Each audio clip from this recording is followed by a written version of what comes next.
My first question is about the latest news. I see that Hungary's been in the news after this EU Parliament vote. What is the government's position on this vote, and how is the government going to respond?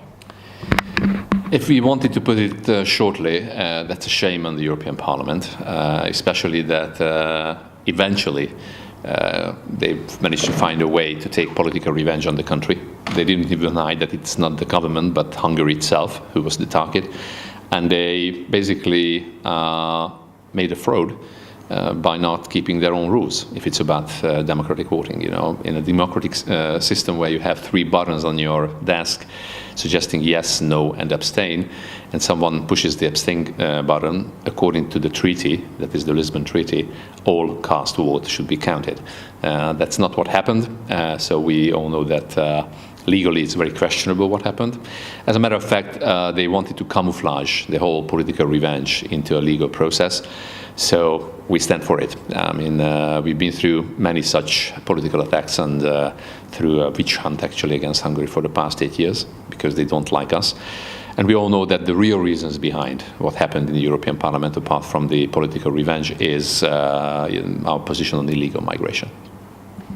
Very good. And, you know, before coming, I looked at some polls. One was taken by the Chatham House, and they surveyed, I think, 10 European Union countries. And in every single one, at least a strong majority supported a total end to the mass migration, to the Islamic migration. And yet they're talking about democratic values and so on. What does the EU actually mean when they talk about democracy and democratic values, if not representing the will of the people? Indeed, this is the biggest question. As a matter of fact, what we see developing is not simply a quarrel over illegal migration. It's a quarrel over the future of Europe.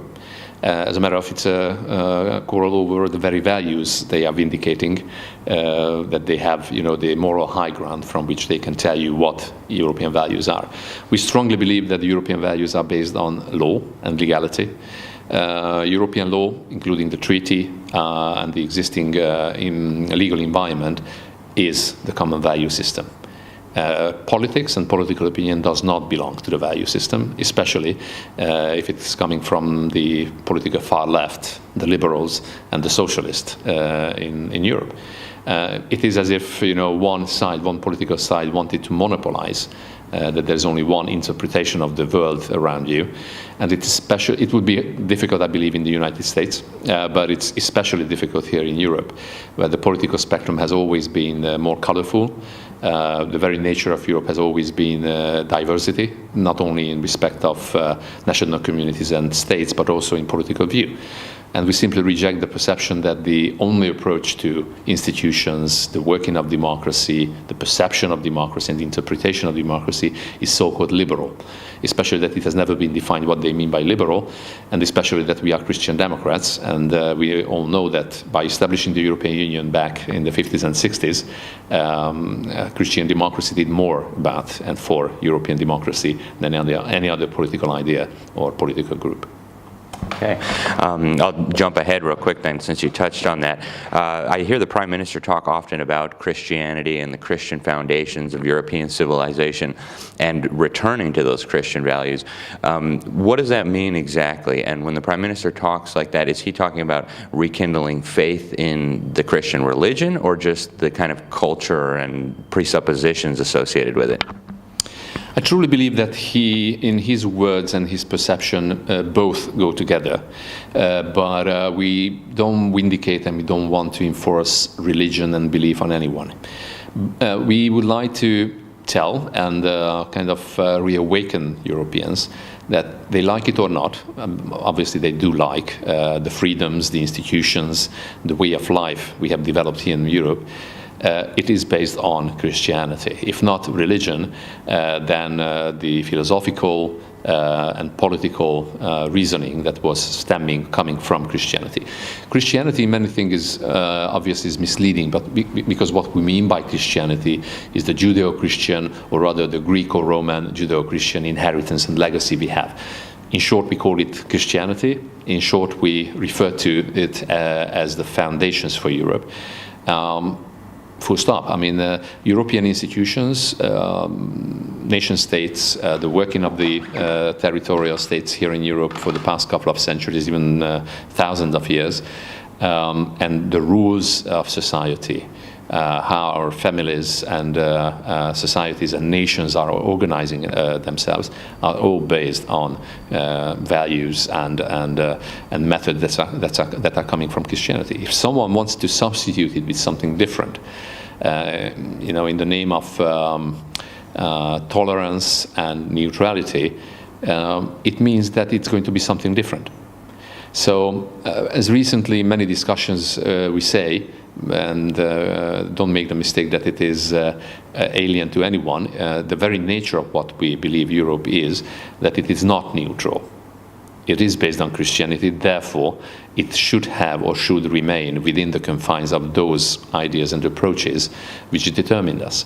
This is what we indicate as Christian Democrats, that our perspective is very much not simply influenced, but is determined and is based on what Christianity has told us as a religion and as a culture, and we are not ready to give it up in face of something we don't know what it is. I mean, the many who claim for European values are basically claiming that those values are non-values since they are neutral. The very nature of values is that they have a character, so they cannot be neutral. Okay, very good. So about the agenda, I've heard the Prime Minister talk a lot about the agenda with the mass migration, why the EU and the United Nations are promoting it. What do you think? What is the real purpose? They say it's for humanitarian reasons, then they say it's for economic reasons. What is the real reason why they are pushing so hard to have this mass migration?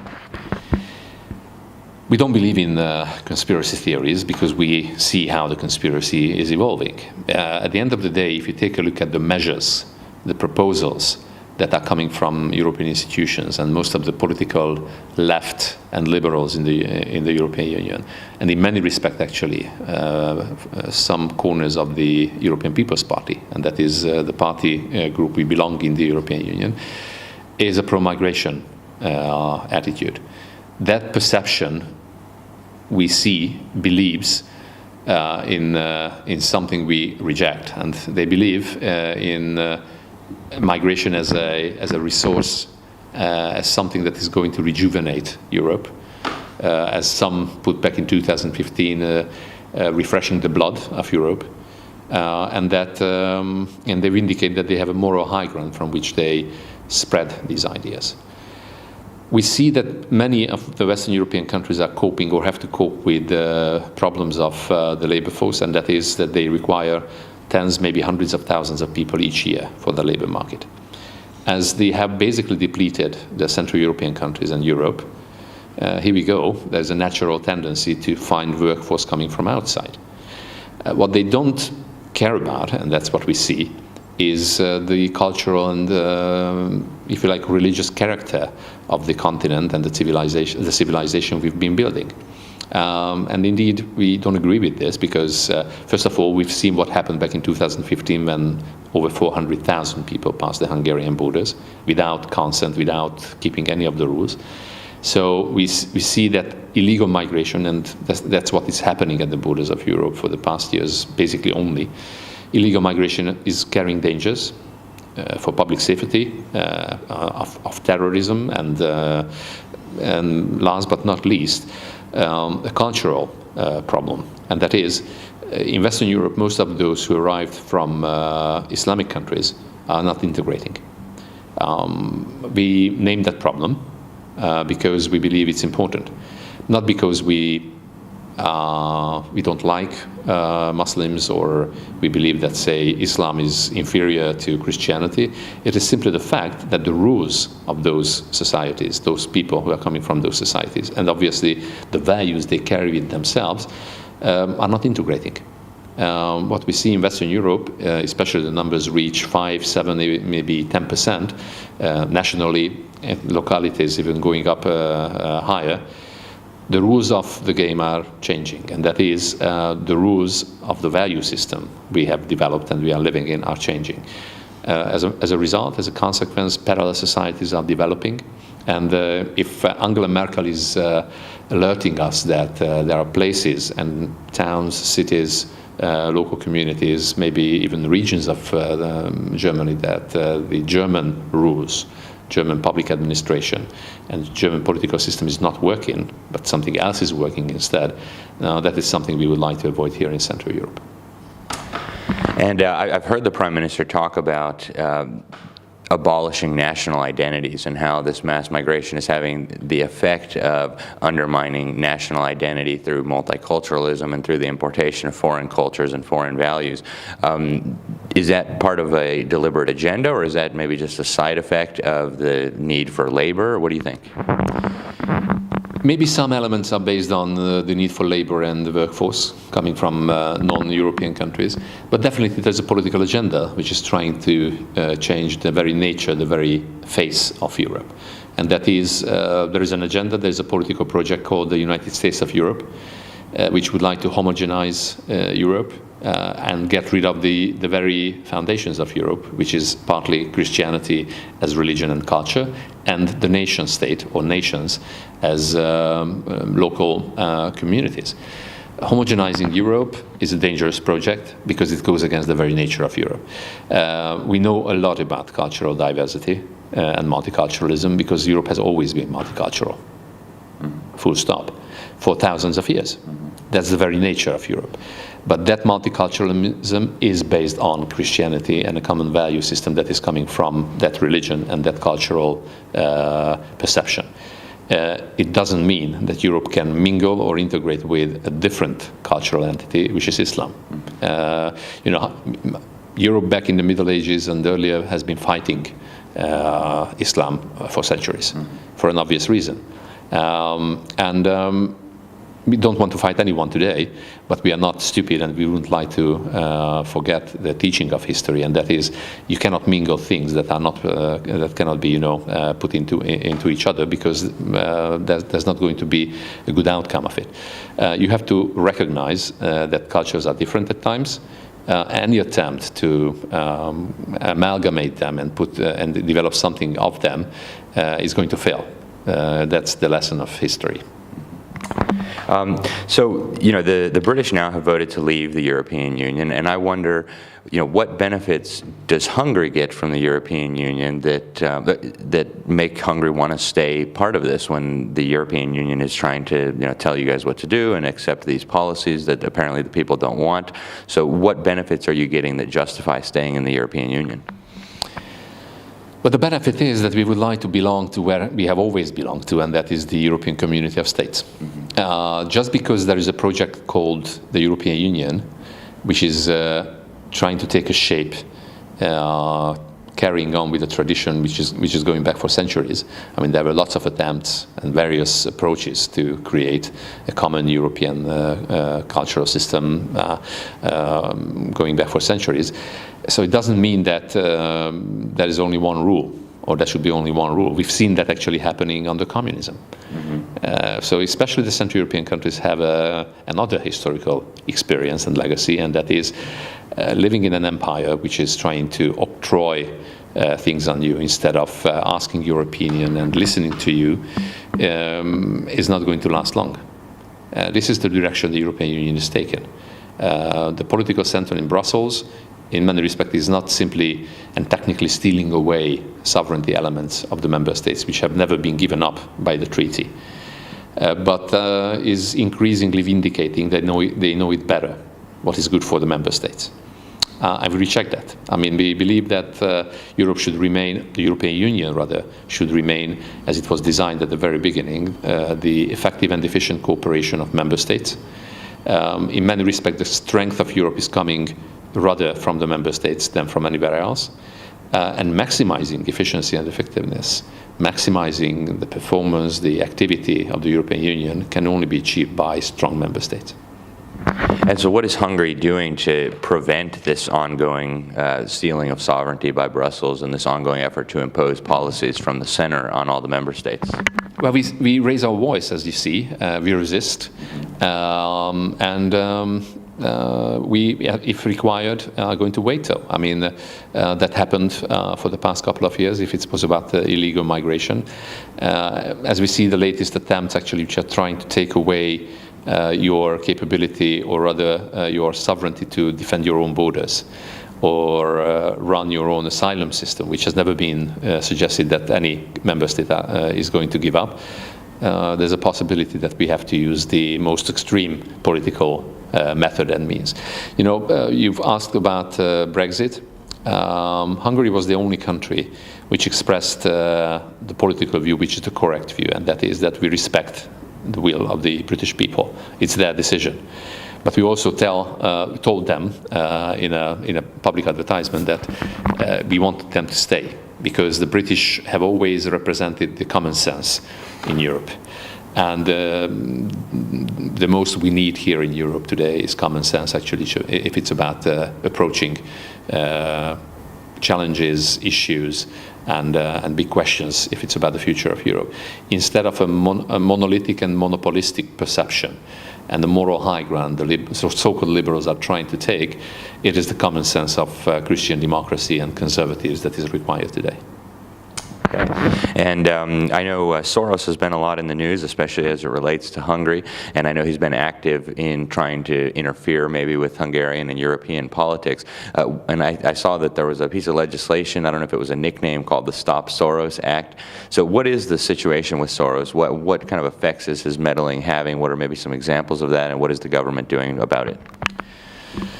Mr. Soros became a political problem because he wanted to become and wants to become a politician. He himself declared, as if it's about Hungary, that he wanted to become the political opposition of this government that is running the country for the third consecutive time, elected by two-thirds majority. Now we face a problem here. Nobody ever elected Mr. Soros. Nobody ever elected those NGOs he is very abundantly financing, who work in an international framework, who are very loud, in many respects very clever, and they obviously have not only influence but power.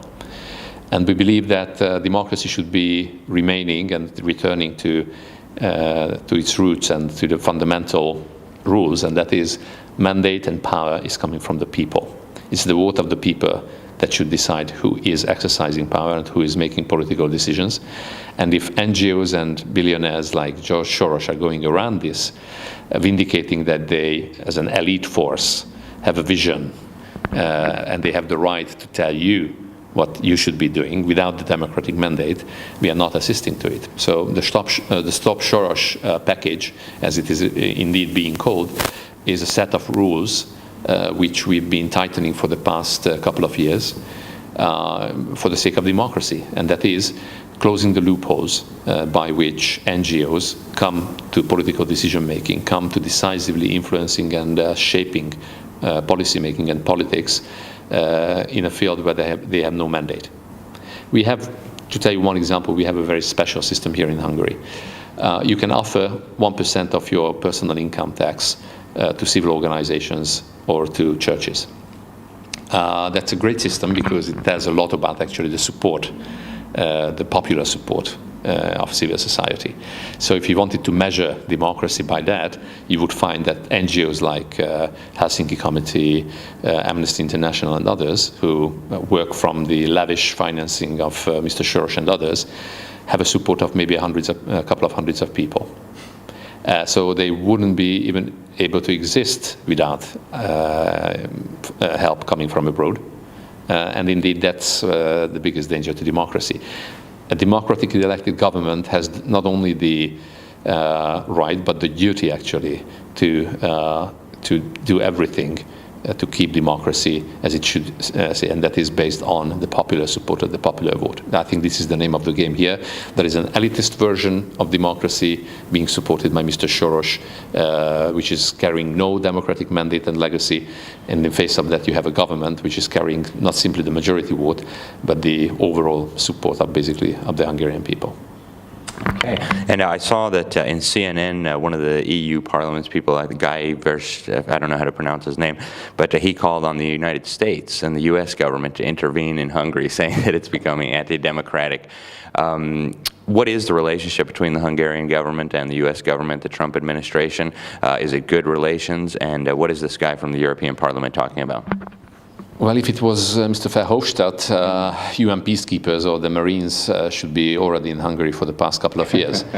Very fortunately, he's a lunatic and a utopist, And that's right. I mean, it does everything what he suggested, actually, about his political stance and the vision he has in the European Parliament. Now, coming back to American-Hungarian and Hungarian-American relations, we truly believe that the coming of Mr. Trump has opened up a new chapter in that relationship, especially helping to get rid of the burden the Democrats put on bilateral relations. And that burden was an ideological burden, as a matter of fact, much related to Mr. Soros and his circles, and much related to the so-called liberal agenda, which was trying to take a moral high ground, trying to vindicate that they have a right to interfere in domestic politics and tell you what the government, what Hungarian institutions should do. We believe that that chapter is closed. The new ambassador, very obviously, is following a different pattern, very rightly. We have a very active cooperation with him. He is very active in Hungary, acquainting himself with civil society, investors, entrepreneurs, in general with the country. And we truly appreciate that the effort to interfere is missing. We are in a very constructive dialogue. I think the meeting with the Prime Minister was going very well in that respect. And that is a signal we are trying to send to the Trump administration that do look at us as a friend. We have always been the friends of the United States, and do concentrate on those fields where we have demonstrated that we are working together. Security policies, military cooperation, investment. If you ask around and find those Americans who have invested in Hungary, they are going to tell you that Hungary is a great country to come. Wonderful. Anything else that Americans and American conservatives ought to know about Hungary? Keep an eye on us, because what we do here in Central Europe, it's not only Hungary in many respects, but the Visegrad Four, is rather about the real Europe, the Europe you knew, the Europe you probably would like to continue to exist.